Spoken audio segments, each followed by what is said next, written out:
Hello दोस्तों, आज हम आपके लिए मैथ का एक नया टॉपिक लेकर आए हैं जिसका नाम है घन और घनमूल।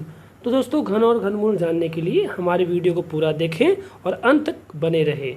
तो स्टार्ट करते हैं घन और घनमूल। तो घन और घनमूल में सबसे पहले हम देखते हैं कि किस अंक का घन क्या होता है। तो यहाँ देखते हैं हम एक का क्यूब, एक 2 का क्यूब, 8,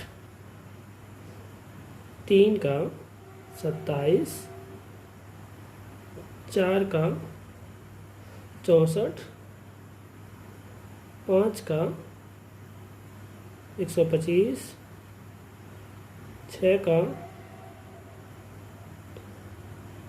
216, 7 का क्यूब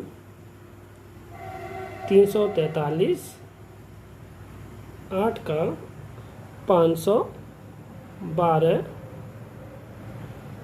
9 का क्यूब 729। तो आपने देखा कि 1 से लेकर 9 के क्यूब क्या क्या होते हैं। अब हम बात करेंगे इकाई अंक की।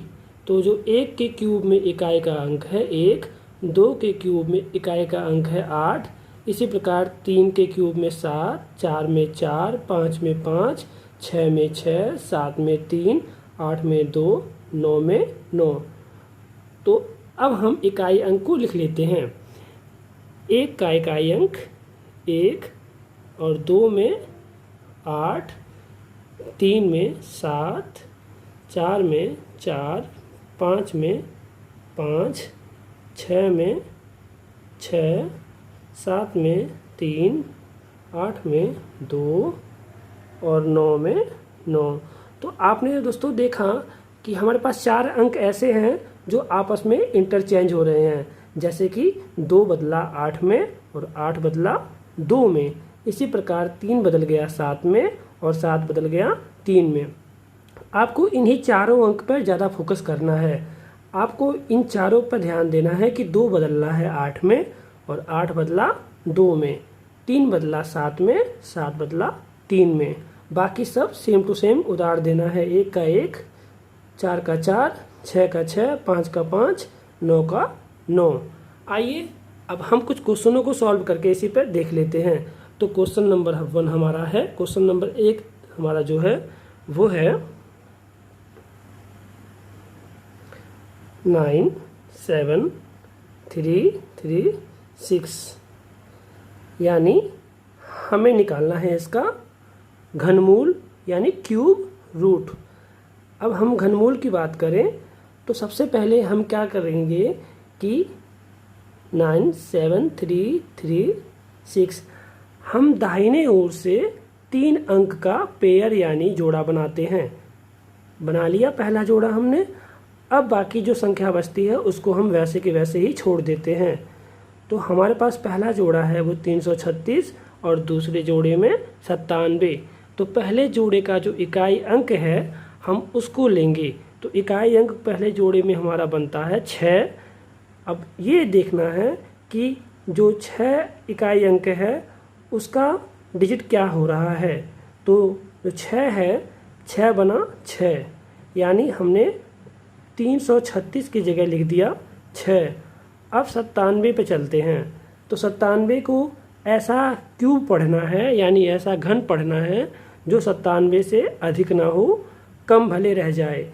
तो 97 को हम लिखने के लिए आते हैं अपने क्यूब में। तो यहाँ पर 4 का क्यूब जो है हमारा 64 है और 5 का क्यूब 125। अगर हम 125 को लेते हैं तो 97 से ज़्यादा हो जाता है। अगर हम 64 को लेते हैं तो 97 से कम हो जाता है। और हमारे क्वेश्चन के अनुसार हमें कम लेना है, ज़्यादा नहीं लेना। तो हम यहाँ पर 4 ले लेंगे क्योंकि 4 का होता है 64 और 64 जो है 97 से कम है। अतः यहाँ हो गया हमारा 4। अतः जो हमारा जो क्यूब रूट यानी घनमूल निकल कर आया वो आया 46, 46। तो आपने देखा ऐसे प्रश्नों को हम मात्र 5 से 10 सेकंड में नॉर्मली सॉल्व कर सकते हैं। आइए एक एग्जांपल और देख लेते हैं। तो क्वेश्चन नंबर 2,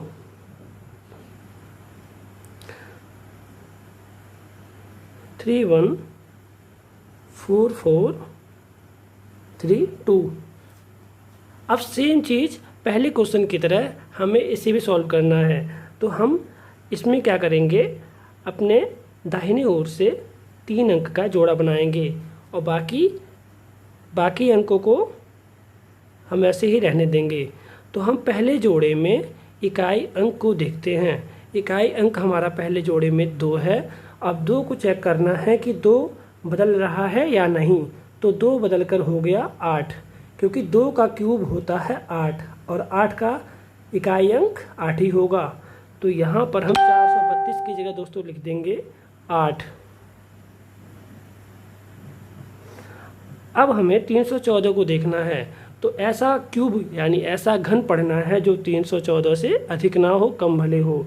तो 314 जो हमारा है वो आते हैं अपने क्यूब के लिस्ट में।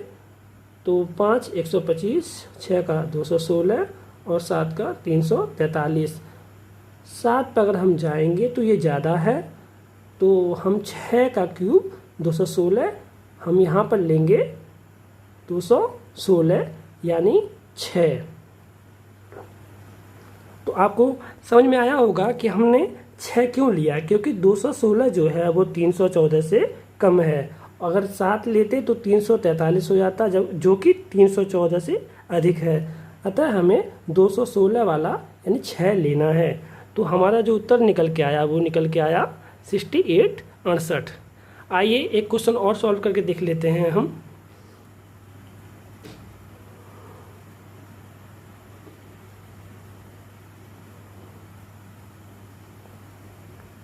तो नेक्स्ट क्वेश्चन हमारा है 42875। अब इसको सॉल्व करने के लिए हम दाहिने ओर से 3 अंकों का पेयर बनाएंगे यानी जोड़ा बनाएंगे, बाकी सेम टू सेम उतार लेंगे। अब हम पहले जोड़े में इकाई अंक को देखेंगे। तो पहले जोड़े में जो इकाई अंक है वो है कितना दोस्तों, 5।